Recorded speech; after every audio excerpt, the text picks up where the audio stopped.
I'm Alexander Edward. And I'm Tony Boswell. And we are completely audible. Just wanted to get that before I even finish the intro. Yeah. Tony has a working everything now. As far as we know, we are not responsible for any new problems that arise in this episode. But as far as our rigorous troubleshooting has determined, Tony is completely normal now. Is that right, Tony? Yes, I think we are coming in loud and clear. I do want to say that I'm pretty sure that somebody, some entity, some organized chaos, somebody poisoned my interface. I think we were speaking too much truth to power, and they went ahead and they did something. You know, they threw something in my mainframe, and that's why I was so glitchy. And just know it wasn't my fault. It has nothing to do with my type of I'm not incompetent.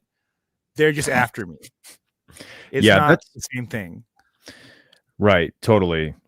Sounds perfectly plausible. That's one of the reasons you don't want to buy a 10-year-old audio box interface, is because the deep state has a kill switch that inside each one of them that they could flip at a moment's notice. Yeah, absolutely. Yeah, it was kind of when I realized, oh shit, that thing is really old. No wonder it does not work anymore. When I bought this new one, they offered me a warranty, and they said I got 2-year warranty. I said, I got 7 out of the last one. I'm good. You can go ahead and keep that warranty. Smart. No, you made the right choice. So anyway, welcome back. Welcome back to the show, Tony. We missed you. Thanks for coming.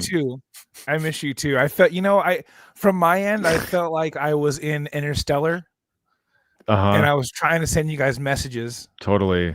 Yeah. Well, luckily, just like in Interstellar, love was able to transcend reality, time, and space to still allow us to do the podcast, even without a functioning audio line on Tony's end. Yeah, I just had to go to an alternative universe called Guitar Center. Anyway, but the world is ending. Israelophobia is responsible, and we're documenting it. What's up, everybody? Welcome to the show. Welcome to Minion Death Cult. Thanks for listening. If it's your first time tuning in, we are an entirely listener-funded show. We don't take ads. We don't take money from people except listeners, and that's in exchange for bonus content we do every week over at patreon.com/Minion Death Cult. Now, when I say over there, I mean you just have to go over there once to sign up and get the link. And then you never have to go there again. I just, I know people they're already on this social media, that social media, they're subscribed to this app, that app. No, you can use all the same shit. You just gotta go make a couple clicks over there, put everything on your app, and you get a bonus episode every week for only $5 a month, and you help support this show while doing so. So if you haven't already, we would really appreciate you going over there now. Patreon.com/Minion Death Cult. Help us do this thing, get bonus content. And if you're already subscribed, why not tell somebody else to do it? Why not hold, I don't know, your significant other or maybe a family member hostage? Tell them that you have secret plans to do something terrible if they don't sign up for the Minion Death Cult Patreon, and just see what happens. You don't have to actually do anything, No. And Mom, I know you're listening now, and I'm not going to show you how to get the Patreon link because I asked you not to listen. And so you're not going to get the bonus episodes, even though you are a Patreon member. And I appreciate you doing that. But I'm not going to help you get the link. And so you don't have to help them get the link either, but you can. It's really easy. It's really easy to do. For sure. Yeah, there is a Tony's Mom clause, and there's also a management clause. No managers, no. None of my managers are allowed to listen to this show, which I think is a good segue into, I just wanted to, before we get into the heavier topics, announce a win I had this week. I finally got paid for a grievance I filed 2 months ago, and you know what? They said it wouldn't get paid. They said it was petty. They said, forget about it, Alex. It's Chinatown. You will not be able to fix any of these injustices. And I said, we'll see. That's my like that, that's anytime somebody like expresses skepticism about filing a grievance, it's like that's not my job. I'm not a lawyer. I just file the grievance. If it's not real, then okay, it's fair enough, But like, how do I know? I let the experts handle it. And it's just the way you got to approach it is, even if it doesn't get approved or paid, the worst you can do is say no, and so that's already happened. That's already happened. Worst May as well get case, some payout out of absolutely, it. absolutely. Worst case scenario is now your boss knows you're watching him, and that's good. That's always that's good. great. That's just an inherent good thing for like a good, strong culture at work. I'm going to go ahead and say, I mean, I know I'm speaking out of turn here. I'm not a Teamster, but I think that maybe he can continue to do the podcast as long as you keep on winning grievances. No, I'm attributing this to my local, my specific local. I don't think O'Brien had anything to do with me winning this grievance, but yeah, no, this was a grievance that I filed on a manager shuttling out next day air packages to me and apparently a bunch of other drivers. It's so funny. I think I might have talked about this on the show because I posted about it in one of my workplace Facebook groups to encourage other people to file grievances, in the midst of a company-wide layoff, series of layoffs, including management's getting laid off too. And a lot of people were like, well, he was just doing what he had to do to get the job done. And it's like, yeah, that's not fair to him either. His job isn't package handler. His job isn't delivery service provider. That's my job. Why you want him to do my job too?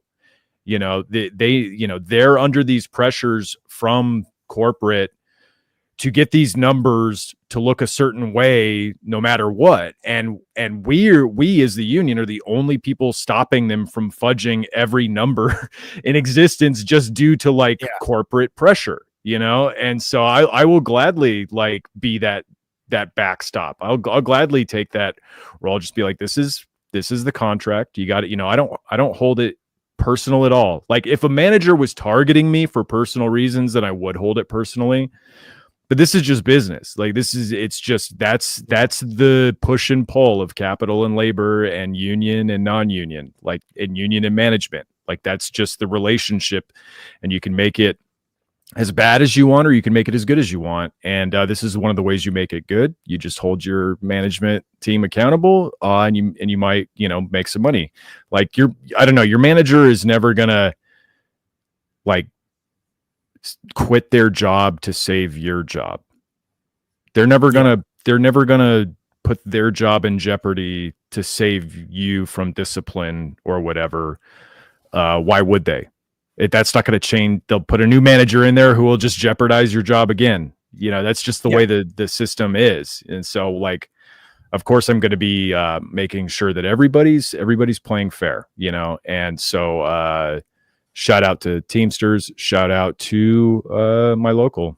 I got it was funny because I didn't even know when you file this grievance, the way it works is your steward goes over to the manager and says, I need to see your time card for this day. I need to see your timesheet for this day. And they get to look at how long you were doing the stuff that you had to document, which is funny. I didn't even, they have to document. I was shuttling packages, and it turns out a bunch of supervisors were shuttling packages, and it turned to multiple people. So we had 5 people on this grievance, and we each won $100. So not too bad. Yeah. That's awesome. That's awesome. I'll take it. That was a longer turnaround than usual, right? I don't know. It's I haven't had to file supervisor's working grievance in a minute, so I don't know. I don't know what the average turnaround time is, really. That's awesome though. Yeah, I love to hear it. That rules. Yeah, it was because we got expenses coming up and that I'm currently paying for. It just necessary stuff that we needed to do on the house. And I wasn't able to buy concert tickets. I had to there were so many shows that were announced that I was just I can't. But because of this, I was able to get a couple tickets to Micaiah McCraven, the jazz drummer that I've been listening to for a few years and have been excited to see. I don't know. I'm excited to see how he does those weird beats in person. That's awesome. That's perfect. I'm happy that worked out. That you filed the grievance and literally saw an improvement in quality in life. Yep. Yeah.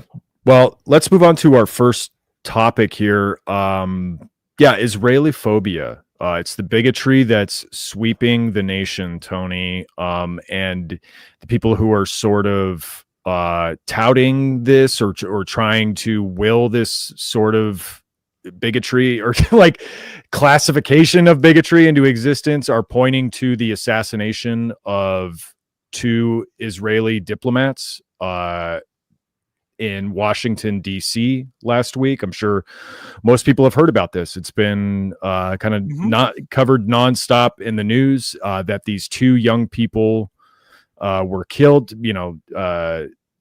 and I'm just reading here from the New York Times on Facebook. Sarah Milgram and Yaron Lashinsky, who were killed by a gunman outside Capitol Jewish Museum on Wednesday, met while working at the Israeli embassy in Washington, her father said. Lashinsky had just bought an engagement ring and planned to propose in Jerusalem next week, an official said. And we get a giant photo selfie of them smiling together at the camera with the headline, "They were days from getting engaged."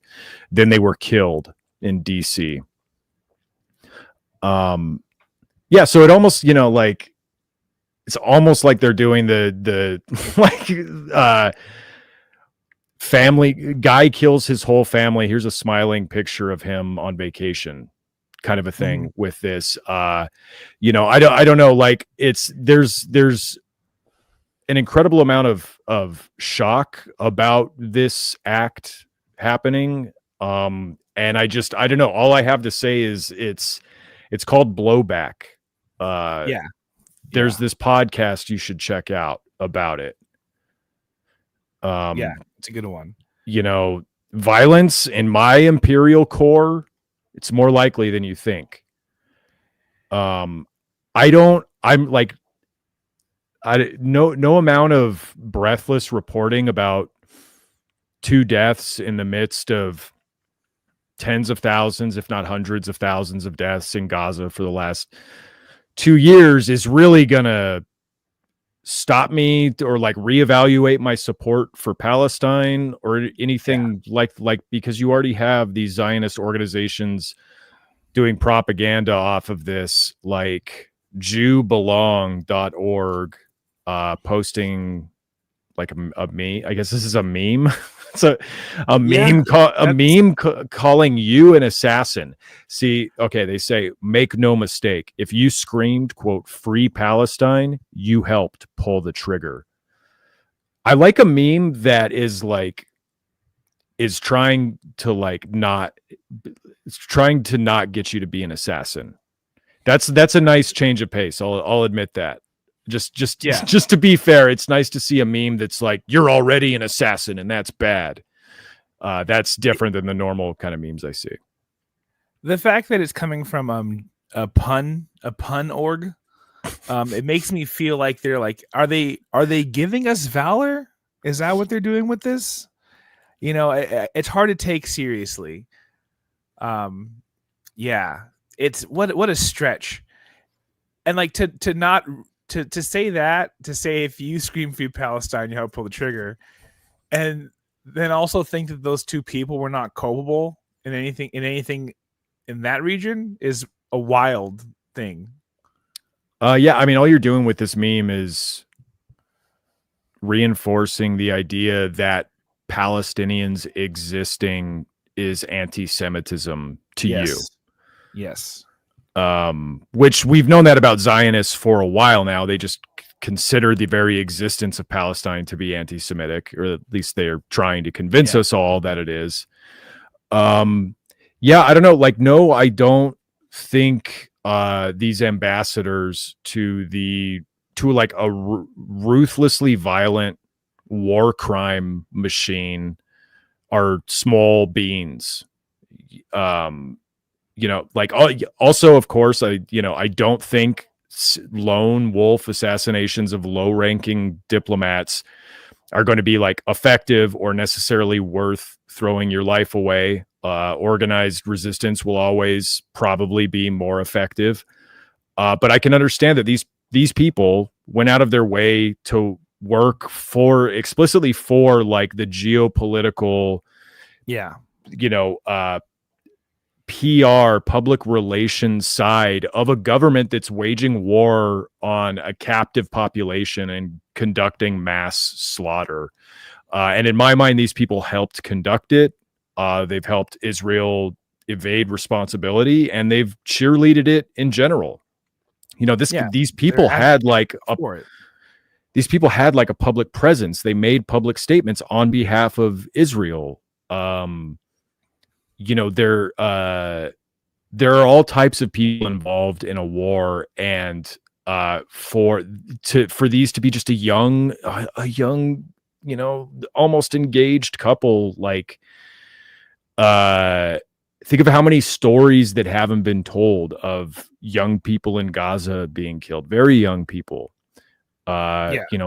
older people whose lives are will never be documented. Nobody will ever know about the things that they've done or accomplished or people they've loved, or their hopes and dreams. It's like they have helped Israel do this, and I think it's shocking they weren't targeted sooner, or they didn't experience something like this sooner. And I do think also we're going to be experiencing a lot more vigilante violence as the non-violent democratic methods of stopping Israel and stopping the genocide are either criminalized or just ignored by the people who are supposed to be democratically running these countries.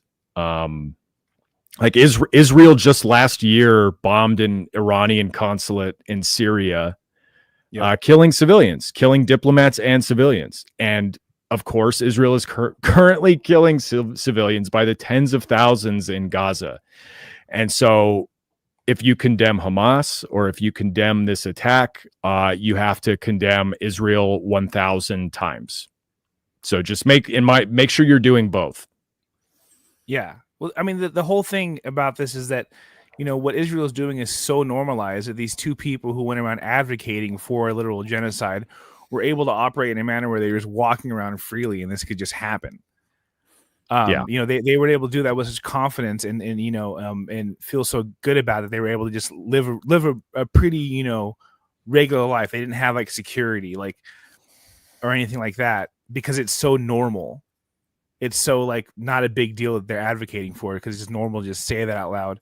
And it's romanticized because, they're like destroying families, like as a family. And it's cute that they get to, like, on their honeymoon, they get to go take over an apartment complex, the one that's still left standing. They're going to go kick people out of it and go move in there and raise a family there.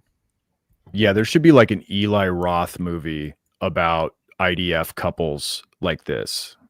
The family that slays together stays together. Like this guy is a Christian, like devout Christian who loves Israel so much he joined the IDF in their fucking holy war. Like I don't know. You can't make me care. I don't like this. The top, which is well too, because as we said, like the Christian Zionists are the people who are actually anti-Semitic because they're using the Jews as fodder for the end of times. Yeah, like they're like, no, you guys got to do this war thing so that we can bring on the end times. That's why they advocate for it, and the Jews are just fodder in that, and that's like incredible that they just like they're like, yeah, okay, yeah, you can come hang out with us. Yeah, well, I mean, it's just narcissism on both sides, on the side of Zionism and on the side of evangelical Christian. Like it's you a lot of the belief systems line up. But this is like, the top comments on this New York Times article was like Craig, who says casualties of war, I guess, shrugging emoji. Like, yeah, if you guys want to convince us that Israel is at war and not just conducting blanket ethnic cleansing, then it's like, yes, some of your guys are going to get hit too. I don't like, at the very least, that's a war. You're, again, like I've said, you're already doing it. You're already killing foreign diplomats. Israel's already normalized this, like you said, Tony, and then the New York Times is trying to, well, this is a totally different thing because it happened here to us, to Americans or whatever. And it's like, sorry, Americans are the ones who are doing this. I don't doubt that that's like not a bug of this. It's a feature. Like the more that people take this shit into their own hands and commit acts of vigilante violence, which are going to be called what, Tony? Terrorism. Mm-hmm. But then we get Patriot Act 3.0. You know, it's an obvious, like, it's not quite a script because these are all just things that will happen, you know, things that do happen by virtue of material pressures and, you know, people's humanity. But Craig says casualties of war, I guess, and Fritz replies, "You guess wrong." And it's like, how do you dispute it? How is it wrong? They're in a war and people killed them. That's just what happened. Even if you think it's terrorism, that's still a casualty of war. Yeah. Like it's still, no, they did it wrong. They killed the people wrong, Tony. Okay. That's not the proper way to do it. You have to do it with a drone from 10,000 miles away or whatever, you know, on a different country's budget. Yeah, exactly. And that's why I don't know why they did it here. That's the only problem with it here is it's too many limitations. We can't do the drones. How long until you think there is like a drone attack in the United States? Probably already have been, bro. Yeah, you're absolutely right. Kelsey says, "Oh, the hierarchy we keep of human lives." Yeah. I mean, it's just like, imagine if the New York Times even tried to do this glowing piece on the tens of thousands of dead Palestinians. You know, it's just laughable. I liked this a lot. So, you know, conspiracy, like, of course, people have conspiracy theories about the way this shooting happened. The shooter called the cops on himself, from what I read, waited for the police to arrive, you know, went without a fight or whatever. Did you watch that interview with his neighbor? No. I'll get Audrey to put some of it in here. That was like some of the most stellar or stunning reporting and response to this incident that I had seen. He was like an older, like, you know, I don't know particularly what his politics would be, progressive. He was wearing like a Bernie hat, and he spoke from written statements about the genocide in Gaza, and about the violence that's being perpetrated against, a captive population for the last 2 years. And he didn't allow the media to bait him with leading questions. And I was really impressed with that. That was nice to see. But, you know, some people are calling this a conspiracy theory because, like, well, you know, people were finally starting to turn on Israel. You know, leaders in Europe are like Starmer. They're Sturmer. No, I'm just kidding. Keir Starmer was like, "Hey, Israel, that's not cool," about something recently, probably when Israel was shooting at their diplomats. You know, public sentiment in America has turned against Israel pretty strongly. And so this idea that both it's meant to like distract against the anti-Israel sentiment that's growing, but also tie this particular shooter to the left because he was at one point photographed with the Party of Socialism and Liberation. I don't even really know the name of the party, but like he was supposedly a member. They're spreading this theory that he was a dues paying member or whatever. The PSL had to come out against it, like come out and say that he wasn't a member and that they don't support this action. Then people got mad at them for saying that they don't support the action or whatever. And so it's easy to see how like, God, this was all just designed to like fracture the left. And this was designed to get people, sympathetic with Israel again, or this was designed so that Trump can get anti-left group terrorism bills passed in Congress or whatever. And it's just like, well, I don't think we need any of that. Like, I don't think we need this to have happened for any of that to also happen. And people have been getting fired and sent to fucking Gitmo for protesting Israel already. Like, I don't necessarily buy the false flag explanation. I think if there is like a conspiracy theory, it's that Israel like fired a bunch of warning shots at actual diplomats who were visiting the West Bank. And they were like straying too far off the prescribed path. So the IDF fired a bunch of warning shots in the air to get them back on the path. And it like generated worldwide condemnation from like a dozen countries or so. Mm-hmm. And then now if you search Israel diplomats fired at, all you get is this assassination attempt in Google, you know? Yeah, that makes sense. But this was the conspiracy theory I saw that I really liked from Charlotte, who says in the New York Times comment section, it seemed like a good distraction from that late night vote, doesn't it? Oh, I don't know. I didn't see a late night vote. That sounds like it's for adults only. Yeah, it was past my bedtime. Sorry. I don't know what you're talking about. I go to bed at a reasonable time. I think 8 hours. Sure, like fascism is bad, rising authoritarianism and white nationalism, that's all bad, but you can't fight any of it without 8 solid hours of sleep. True. But the thing is, you forget that that's democracy after dark is when it gets spicy, and you're missing out on that. Is that when Nancy Mace showed her rack to Congress? Did you see that? No. Yeah, Nancy Mace, she was like being targeted with revenge porn, and so she did a mom spaghetti and showed everybody the revenge porn, I think. Power move. But it was like blurred out. I think it was Nancy Mace.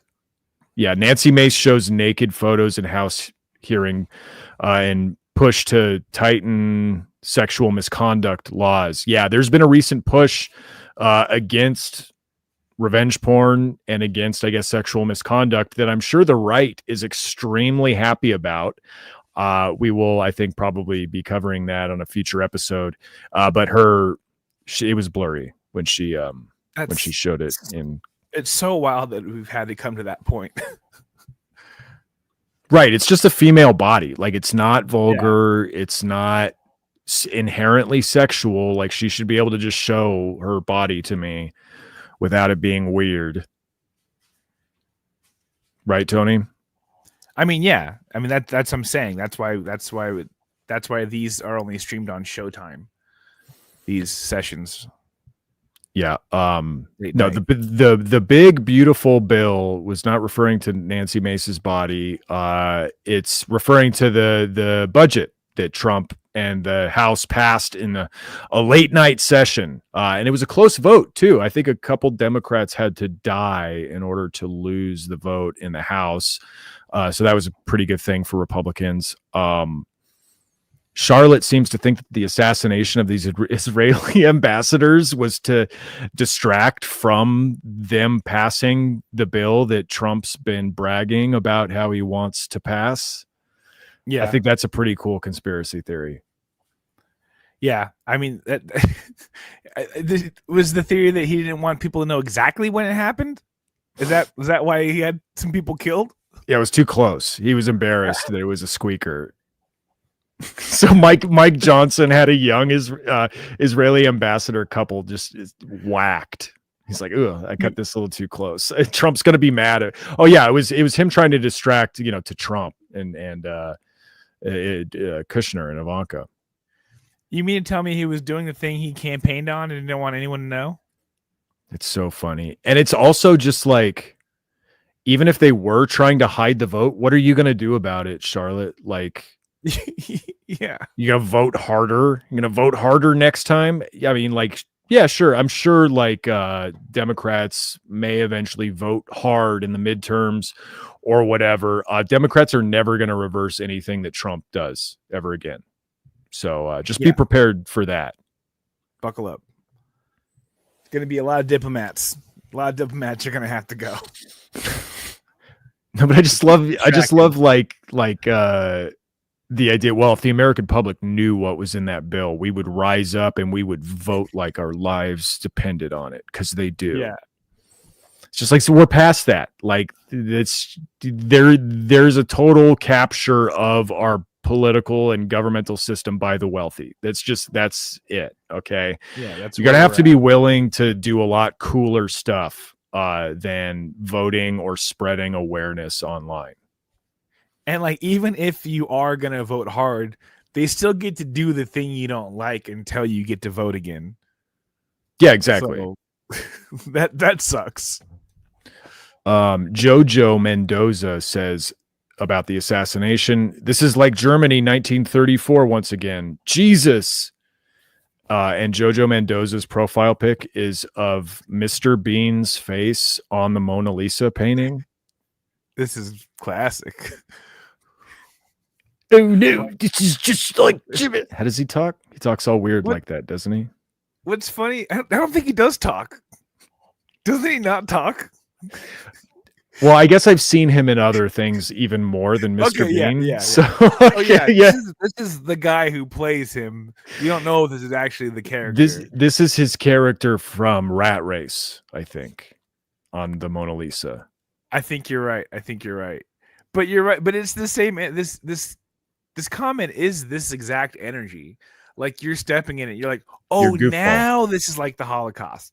Oh, now this is like 1934 Germany because of this. Yeah, like you're stepping in it. You're really late to the game. You look and this really was foolish. This was a kind of a common sentiment.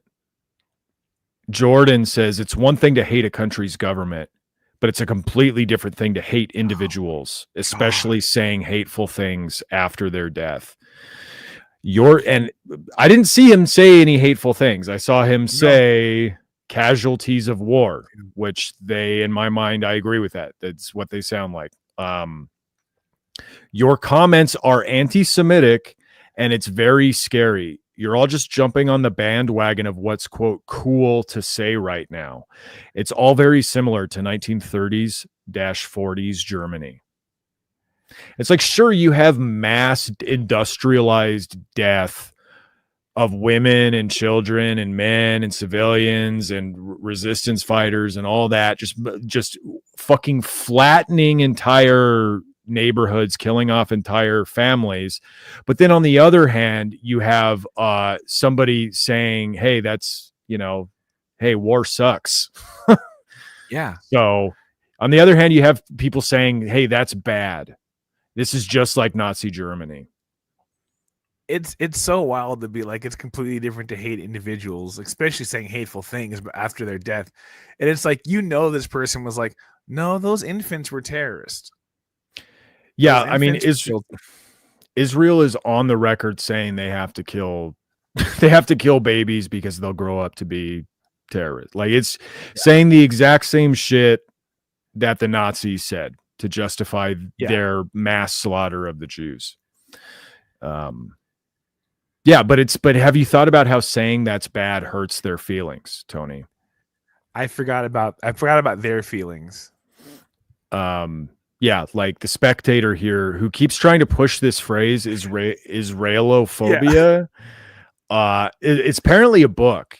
I had to look it up, and it's apparently a book, but you can see like when it gets to deployed, the Israelophobia of college campuses, yada yada yada. The Spectator says Israelophobia is out of control. It is the most dangerous bigotry of our times. Incredible. Like when you said that word, I was like, at first I was like, what? Where are you? Are you? But this is the word they're using now, I guess, because they're trying to. Yeah, it's funny because like anti-Zionism was like not good enough or whatever. Mm-hmm. So like Israelophobia had to really puts a a period on it. It's good. I like it. Listen, I'm not afraid of Israel. I just think they're degenerate. I just think they're breaking God's commandments, such as "Thou shalt not kill." Look, I'm not Israelophobic or anything like that. I just just don't do it around me.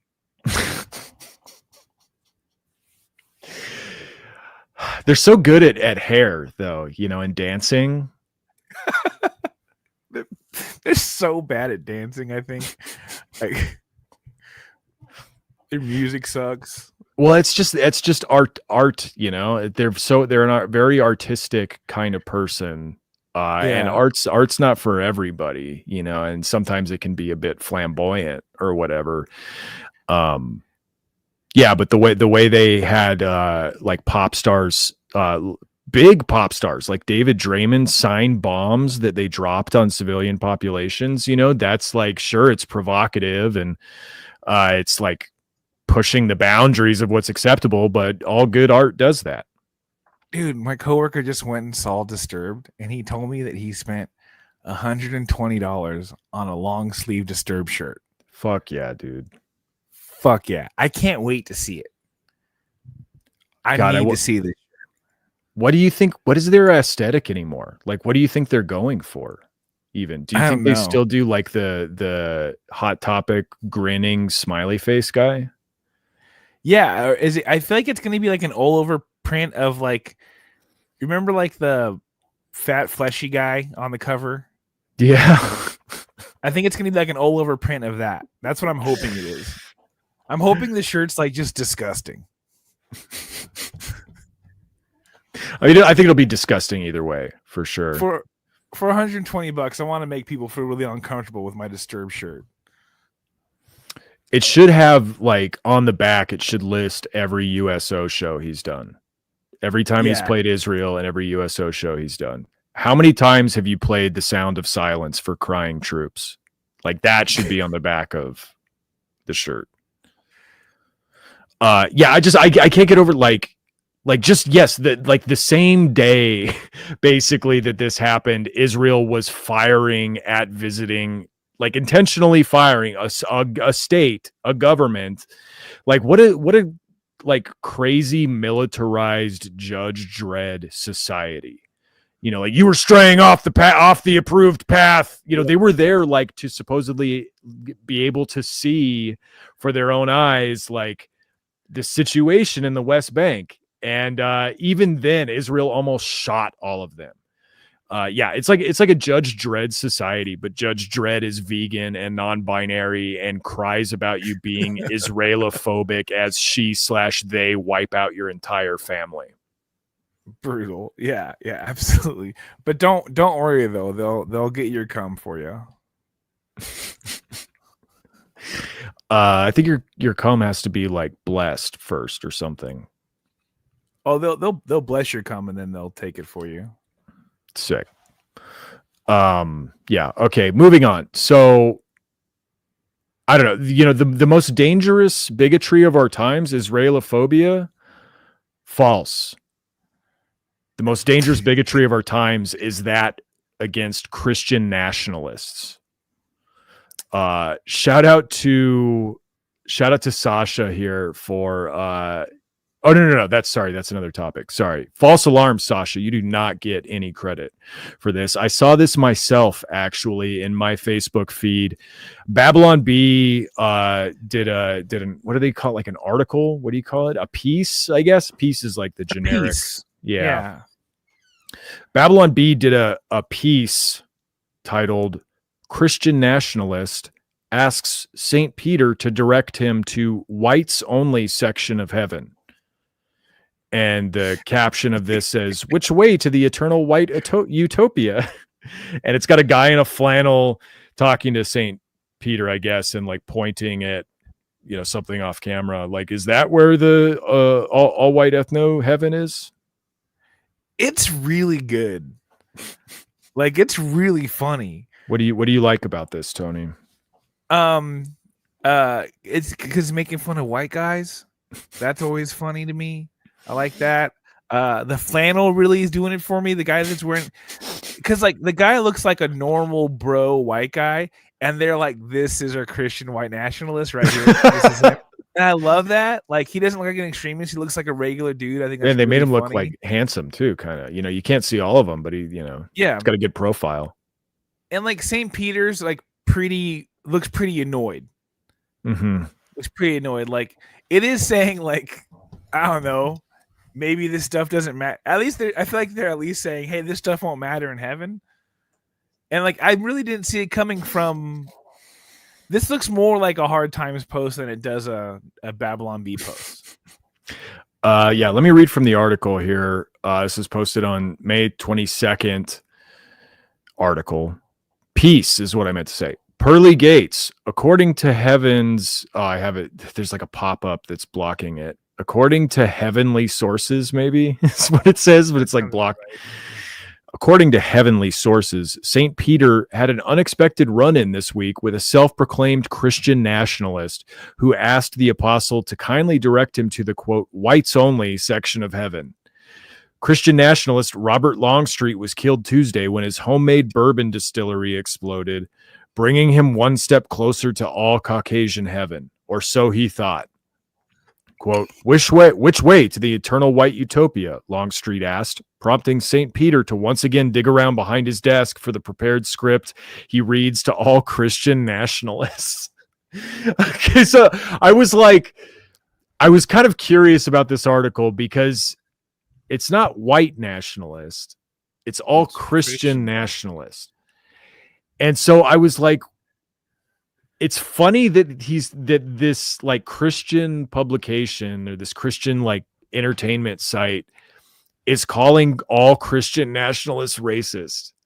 Like, I mean, yeah, sure, of course, but just the idea that you're not even hedging it with more specific language like white nationalist Christians or something like that. Yeah. That you're just, and I think it's like one of those, I think it's one, remember when we were talking, I like something I said about white nationalists when it went viral on Twitter.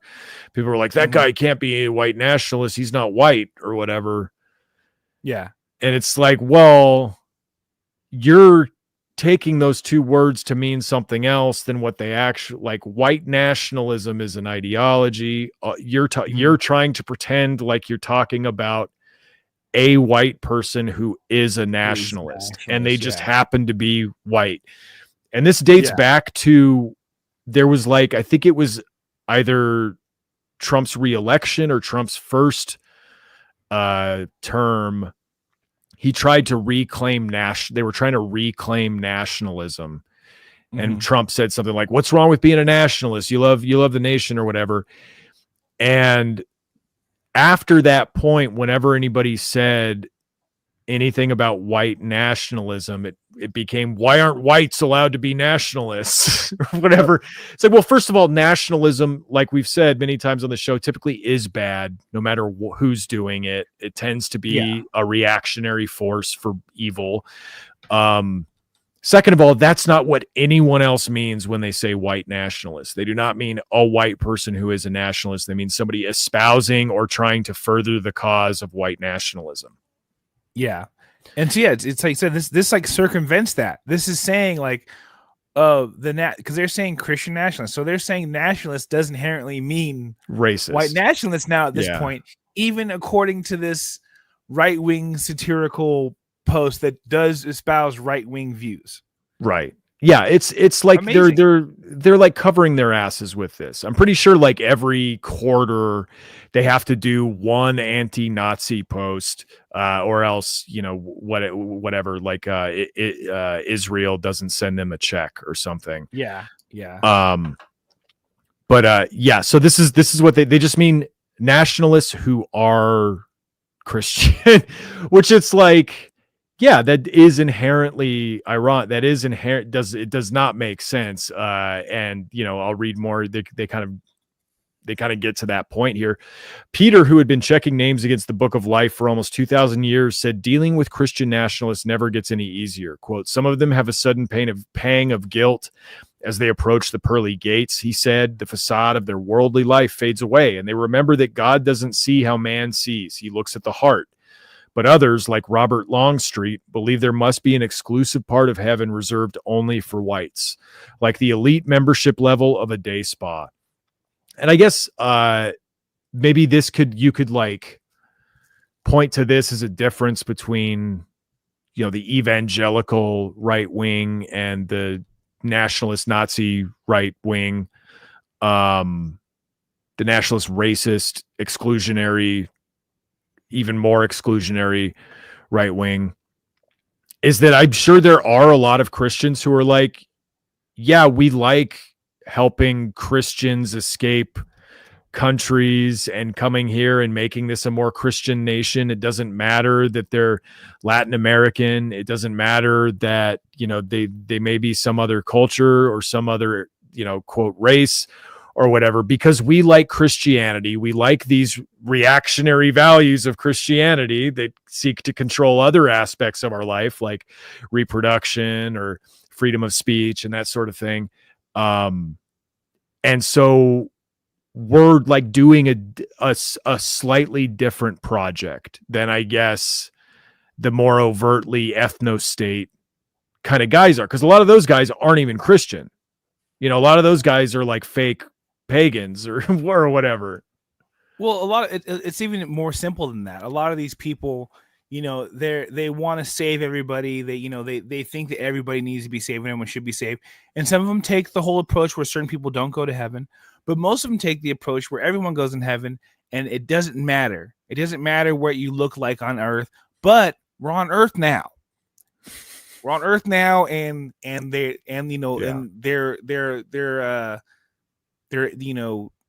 not equal to me as a superior race here on earth. And that's unfair to them. And that's unfortunate for them, but it's just the facts. But when they get to heaven with me, we'll be cool even then. And I won't feel this way. But we're on earth now where I'm a sinner. I'm a sinner. Hard R sinner. And, but when I get to heaven, I won't have that burden anymore. Yeah, that makes sense. Heaven's an ideal where nobody has to be racist.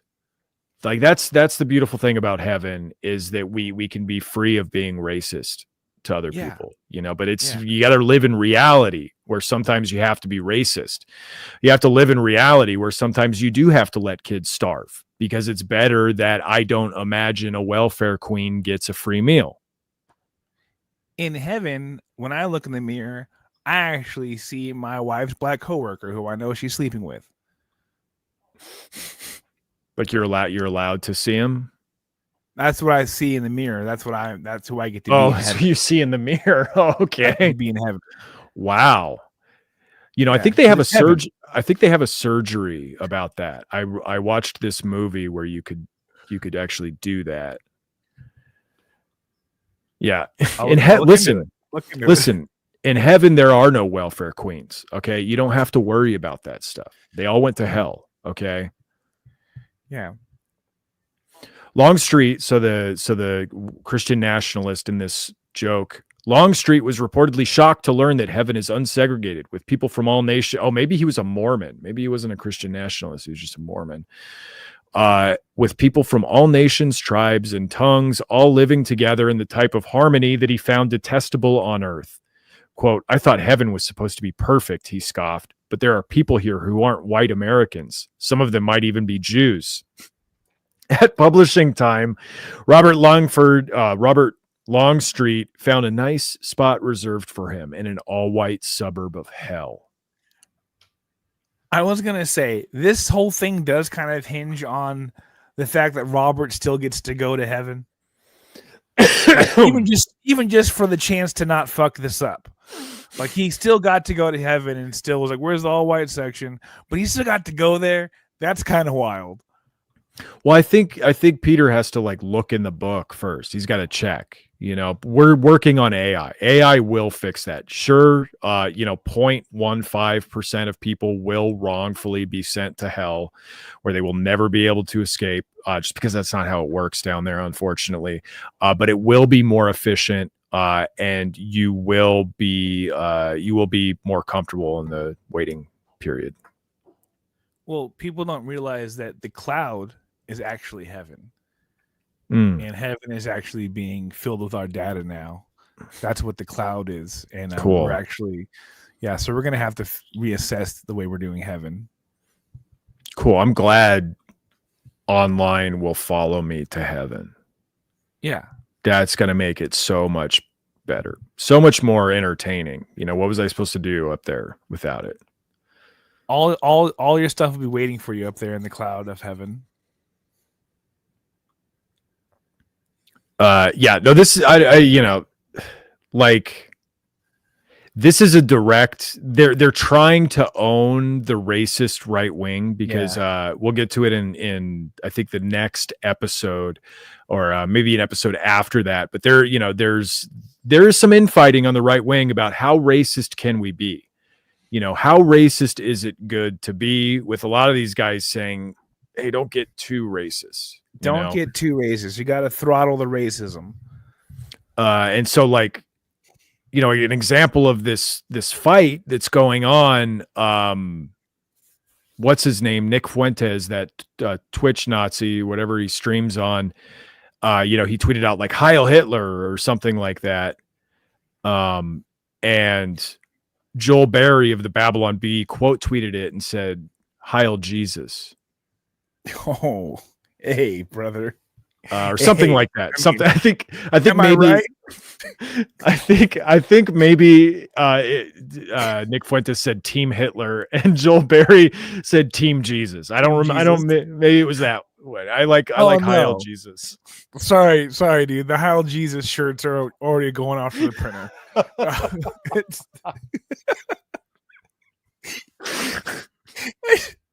So I'm gonna. I hope I run into Kanye. Hey, have you considered Heil Jesus? And then he'll just yell at me. He's like, "You didn't listen to my gospel album." That's how I got here, brother. Mein Kampf? No, Mein Christ. Mein Christ. And you could do it in the Minecraft logo. Oh shit! But then you got to make sure how you spell it, because you don't want people thinking that you're mining Christ. Oh, I'm mining Christ for his love and wisdom. I could say that. Minecraft? No, mine Christ. Mine Christ. For his values. For insight into how to live your daily life. I mean, he's goated. He was goated with the sauce. Yeah, that's true. He did go sicko mode on the Pharisees. Or maybe they did it on him. I don't really remember. I'll have to check that book out again. Yeah. I got some responses here, Tony. You want to see some of the responses to people on the Babylon Bee for Babylon Bee making fun of Christian nationalists? Yes. Okay, so first, the Babylon Bee comment section itself is such a fun, cool comment section, because every time I've gone there, it's been an 87-year-old woman commenting first as the top comment. In this instance, it's Sue Peterson, who has 14.13 million impressions. I'm guessing that's what that is. shit. I'm Yeah. hoping it's not posts. I'm hoping Sue Peterson does not have 14.13 million posts, or maybe it's likes. Maybe that's how many updates she has on the Babylon Beat. That would be a lot.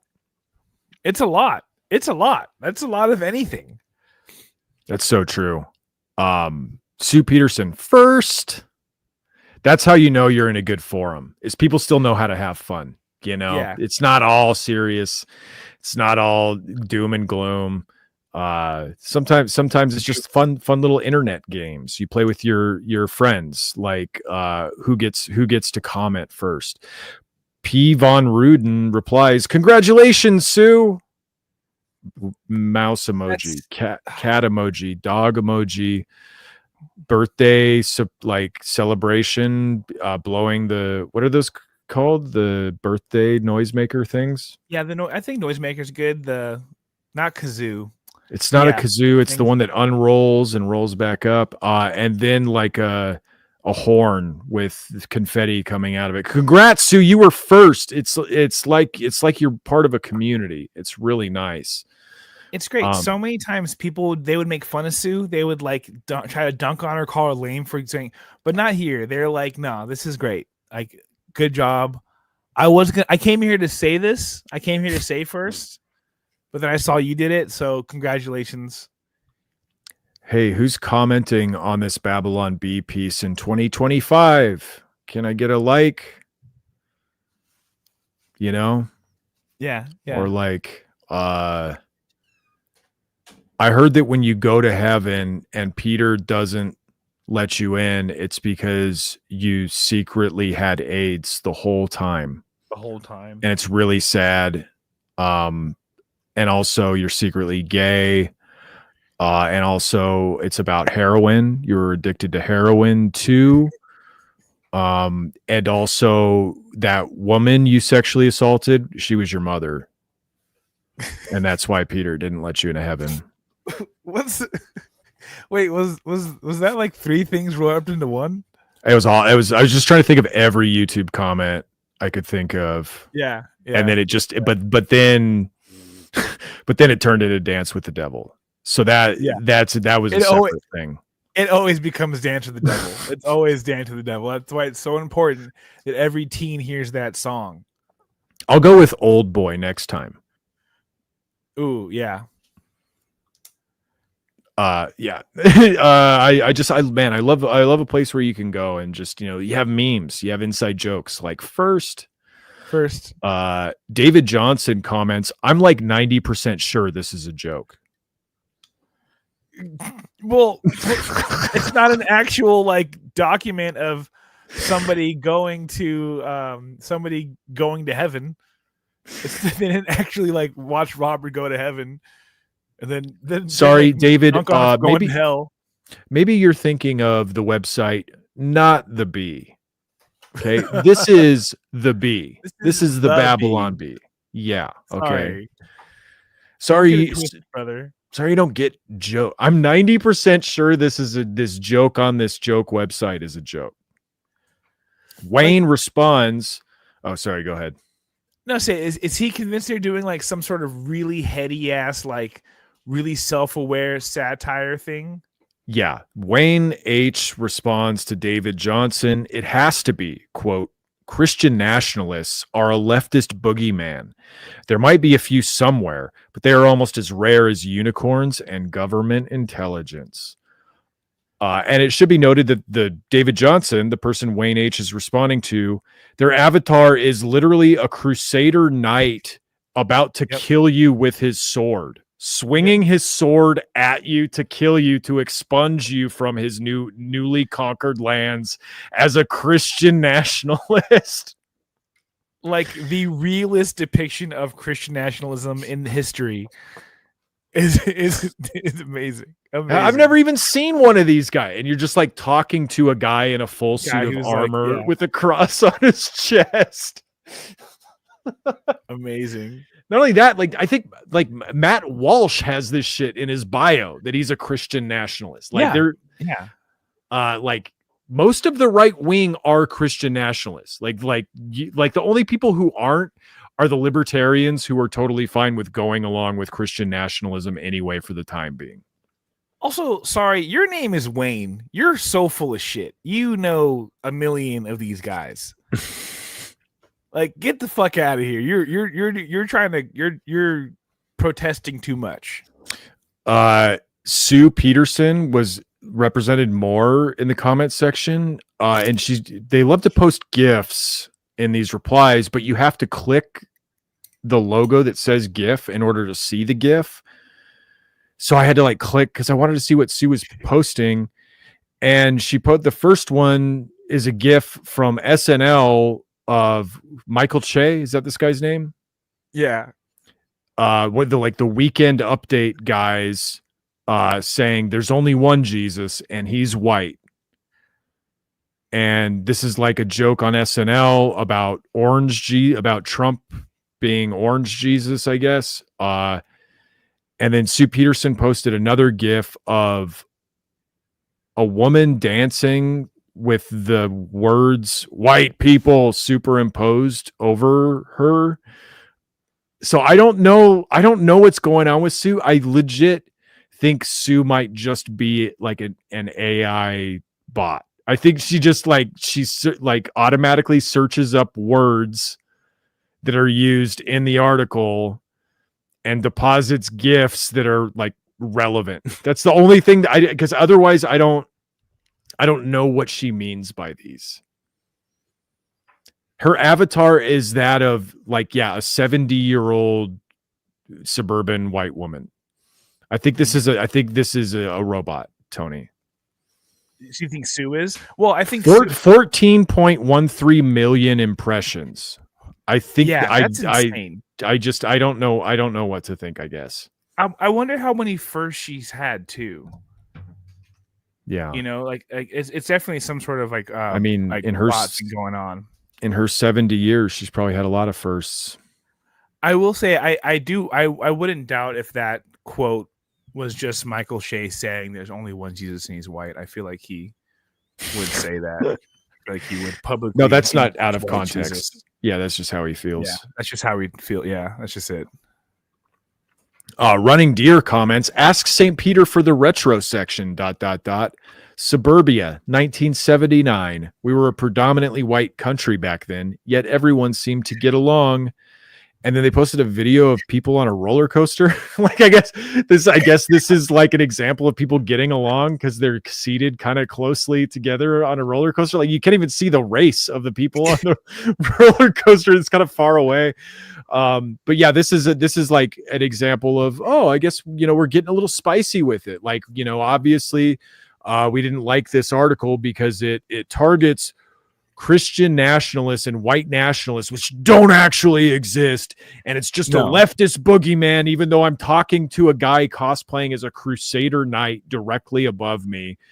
Now we're getting into more territory where it's just, actually, we do want that whites only heaven because it was good and better when things were whites only. Imagine experiencing the civil rights movement and the whole time thinking this is gonna fuck up heaven. This is gonna have crazy impact in heaven. It's also funny because 1979 was after a big chunk of the civil rights movement happened. That's post civil rights. Imagine it being 1979 and you're you have reassurance that redlining is going to make sure heaven's safe for you, though. Don't worry. It only impacts you're comparing the country to heaven. It's beautiful. I love it. Mark C13 says, you used to be good, but now you're just a right-wing hating rag. So just if you post anything that's anti-racist, you're automatically a right-wing hating rag. And I think that's true. I think it's true that the right wing are racist. And if you say anything anti-racist, it means you hate them. Yeah, you are being anti-right wing. To say it out loud is awesome. I love it. Sick of all this racistophobia, Tony. But yeah, here on back to Facebook comments. Jamie Hayes says, because again, the caption is Christian nationalists asked St. Peter to direct him to whites only section of heaven. Jamie Hayes says, St. Peter, yes, it's called heaven. Ooh. And then line break, edit. For a group of people that follow a comedy page, there sure are a lot of people here who can't take a joke, LMAO.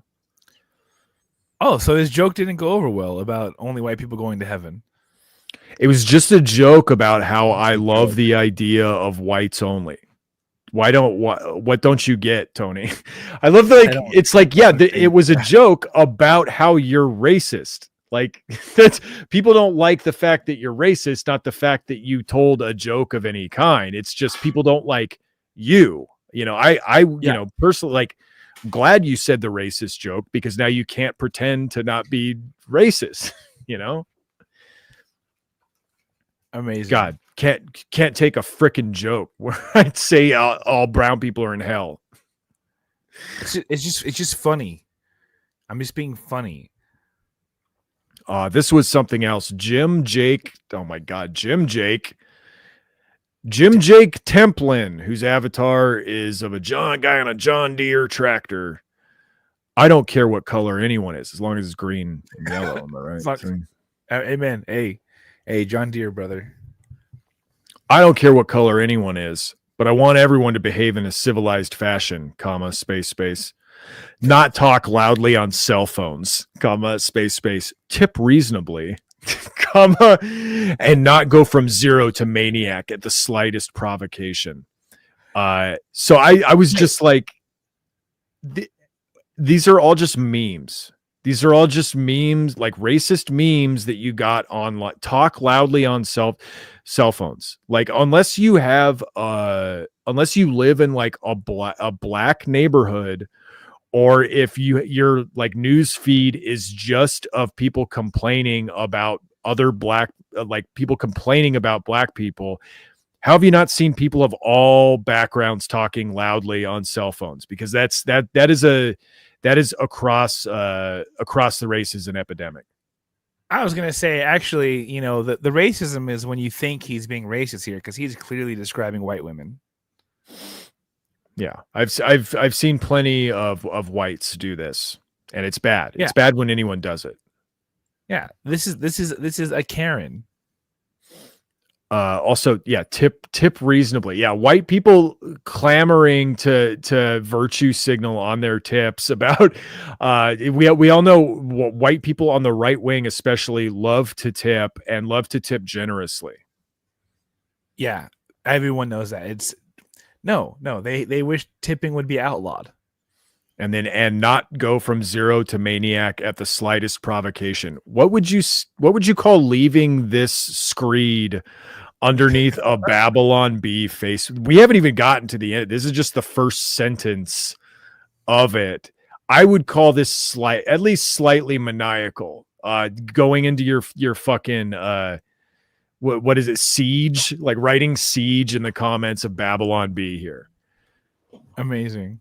I'd also like to go to the store in the hereafter and not get the store help to open the locked up merchandise just to purchase deodorant and other sundries.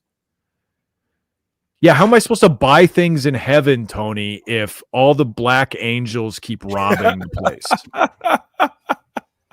Can we just go back to having security follow all the black angels so I can get my deodorant freely? You know, and I know both of our robes look baggy. I swear theirs are baggier. I swear they're baggier. They're concealing merchandise. It sucks so badly that like the whole thing is so effective that they see the locked up deodorant and they like scream to the heavens, "Black people," instead of like capitalism. That's how good things are working. It's amazing. But I think he's right. I think what we have now here isn't capitalism, Tony. It's crony capitalism, and true capitalism only exists in heaven. In heaven. Amen. Amen. I can't wait to go to heaven and purchase products without a god dang plastic, wall in front of me, without them locking it up. Geez, that would be heaven. Do you need deodorant? Aim higher, Americans. Imagining heaven is a store where nothing is locked up in cages. I still have to pay for it. I still have to buy it. Yeah, sell my labor to survive. But wow, at least I don't have to press a button for a clerk to come over. Yeah, you still have to wear deodorant in heaven. And the aluminum stuff still causes cancer in heaven. It sucks. No winning. The natural and will dry you out, make you itchy, not work as well. Yeah, you're sitting here complaining about having to buy deodorant or having stinky, smelly armpits in heaven or getting hungry while you're still in heaven or whatever. But have you considered that angel over there is wearing his halo sideways? Yep, that'd be an atrocity. Do you not see a connection between these two things? I saw 2 young angels that were wearing their robes backwards. Disgusting. Crisscross. I don't know. I just realized that not everyone might know who Crisscross is. Yeah, they were wearing them backwards like Taz and Bugs Bunny on that T-shirt. So maybe that's a more updated reference. Where they are posing as Crisscross. Yeah. Yeah. All right, this comment goes on. Also, he's not even done. Also, really don't want experience seeing one of the most beautiful edifices ever constructed in the history of the world, actually built by enslaved persons. What do you think he's talking about, Tony? Well, you've seen the rest of this comment. Yep. What would you, if I was like, is he talking about like a Confederate statue? What could he possibly be talking about as like some white grievance or whatever? He's talking about, what is it, the Louisiana slave house that was just, as he says, burned to the ground, and that burning celebrated by those incapable of keeping a hot battery in a smoke alarm, which is another racist meme. It's all just like internet grievances.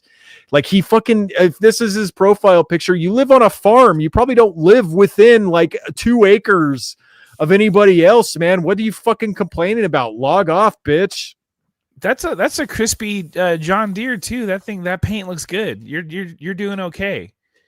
You're doing okay. And like it sucks so bad. These people are so despicable. He says it was built by enslaved people. Yeah. And it's still like, was he like, no, we got to keep it to honor those enslaved people who built it. It's their work. It would be like destroying one of Beethoven's symphonies. It's incredible. Yeah, that plantation had to go. Maybe if you guys would stop like celebrating birthdays there and like proposing there and shit, we could have kept it around. But you guys had to turn it into some like weird white culture thing, and that's not appropriate. I'm sorry. Remember when that interracial couple got married at one of those, and their whole thing was like, I'm a black guy who doesn't care that my white wife sucks. And they got married at one of those and they had like cotton bouquets. They had cotton, but didn't they have him like in chains? It's so bad. I think it wasn't like it wasn't like in chains, but it was close enough. The shit people do for likes, man. It's rough. No, yeah, I mean, these people, like, they don't want to go to heaven. They don't want to go to heaven. They want to stay here where they can silo themselves off from anybody else and buy a piece of merchandise without having to interact with any other human being or even see one. And they've created, like I said, I think on the last episode, with these racist memes and this like social media fucking slurry that he's turned his brain into, they've created hell on earth and they love it. Like, this is their hell that they're living in, and they wouldn't have it any other way. You don't get to hate in heaven. Like, you don't get to have hate in heaven. Like, it's just not a thing you're able to do because there's no reason for it. And like that's what you get to live for, because people kind of view like having this hate in their heart as like it's the same as people who are worried about survival in their minds. Like, I have to hate. If I don't hate, I'm not watching out for myself. And I won't be able to do that in heaven. And I'll have no motivation anymore. I'll get tired of all the free ice cream. I need hate. And a lot of it is about like, yeah, reaffirming like your, I don't know, like making excuses for your knee jerk, like reactionary beliefs or your surface level understanding of political and social issues. But it also just, it like, it feels good, I think, to have an enemy, you know, and that enemy can't be capital. That enemy can't be an actual ruling class, because that would totally change your identity as a person if you believed that, if you believe something different. So it's like reaffirming, it's affirming that you have the right target, you have the right scapegoat. Last comment here, talking about the whites only section of heaven, Eris Contos said, that would be the section where they play Springsteen songs.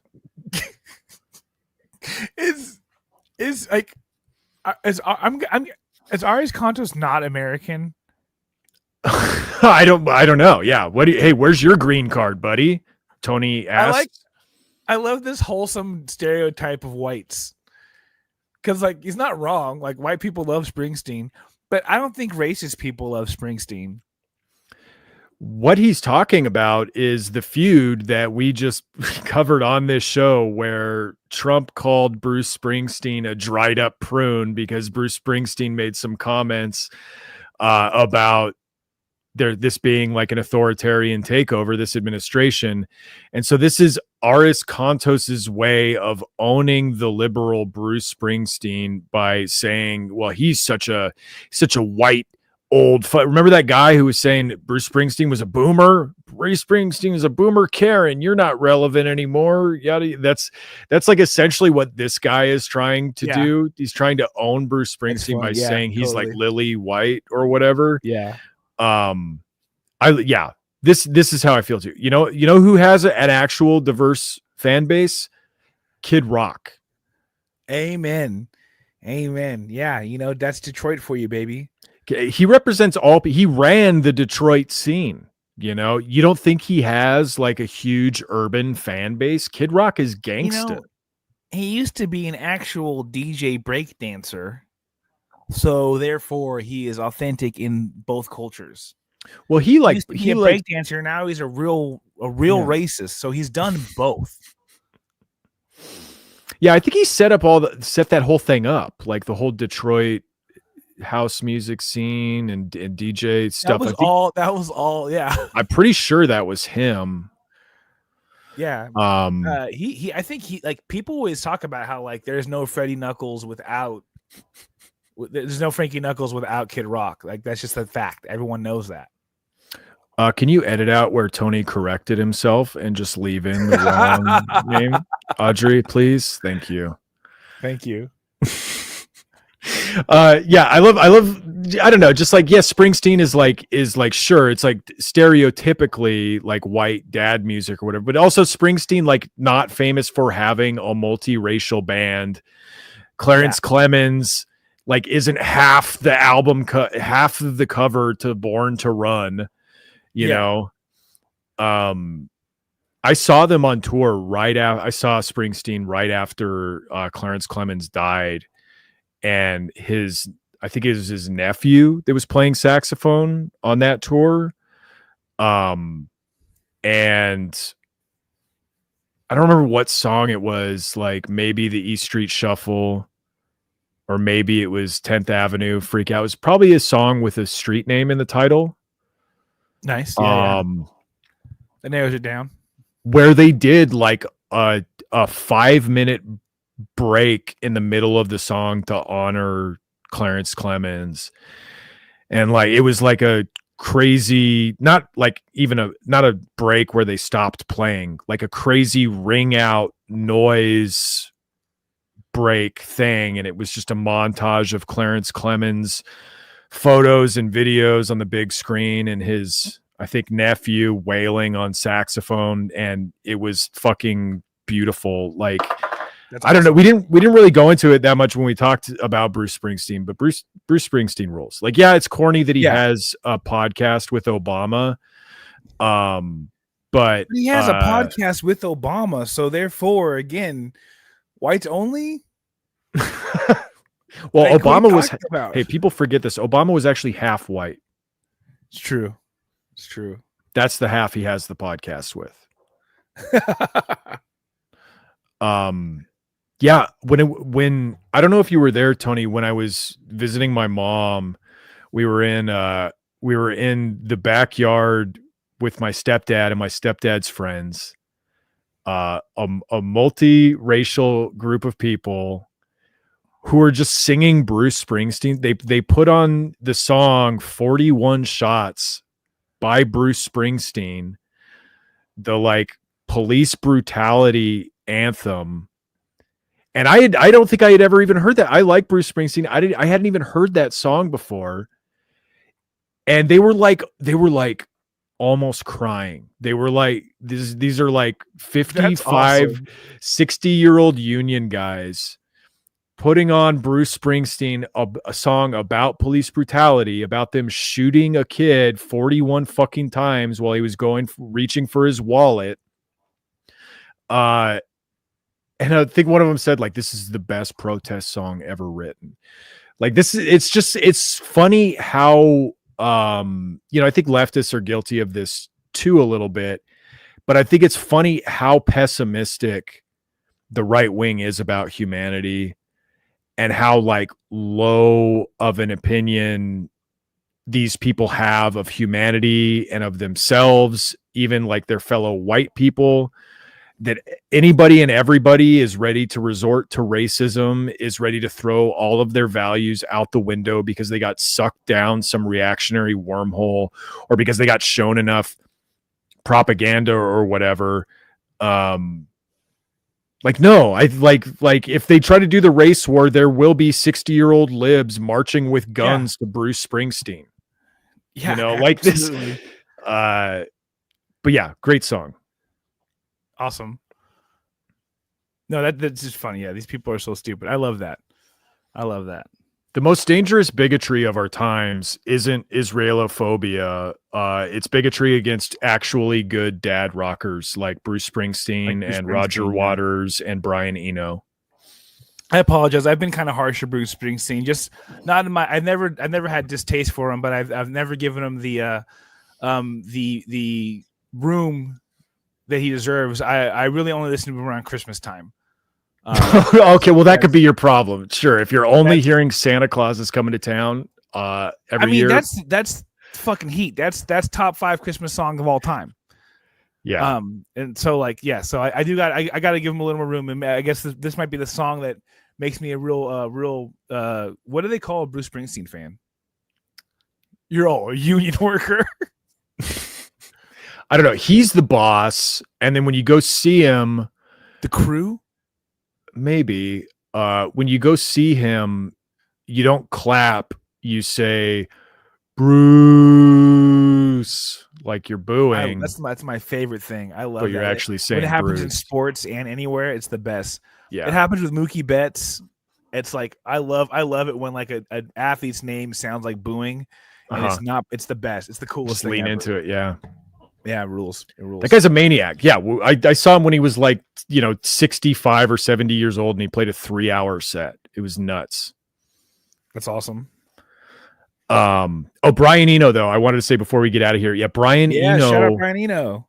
Did you see that thing? Because he wrote to Microsoft saying stop working with Israel, and wanted them to threatened to withdraw his.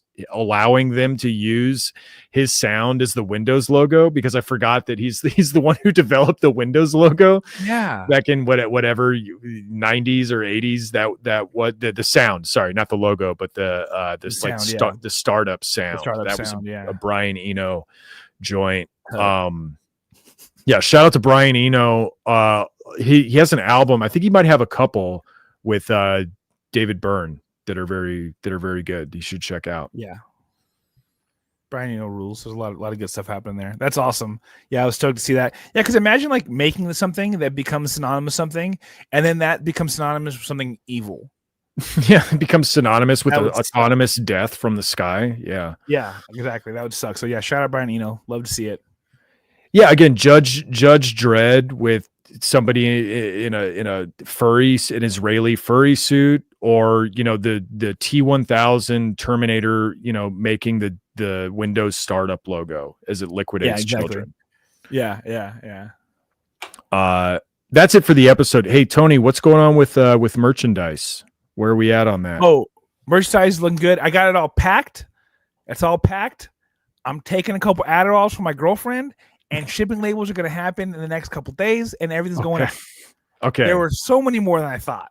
And thanks, you guys. It's awesome. But yeah, so everything's packed. Just need to do the shipping labels and get them sent out. Looking and if they have any more questions about that, now they certainly should not contact our email addresses or socials. They should probably contact you personally, Tony. Where should they reach out at? Sure. I mean, you can shoot me a DM anywhere if you need to. But give me like a week before you say anything. Another week, yes. Okay. All right.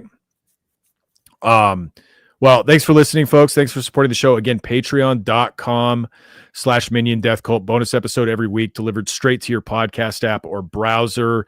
Tell somebody about the show if you enjoyed it. Watch this on YouTube. This should also be on YouTube. You can go over to youtube.com/Minion Death Cult. If you're more of a video person, we put the free episodes on there, so you can check it out there. And we'll talk to you again soon. Bye. Peace.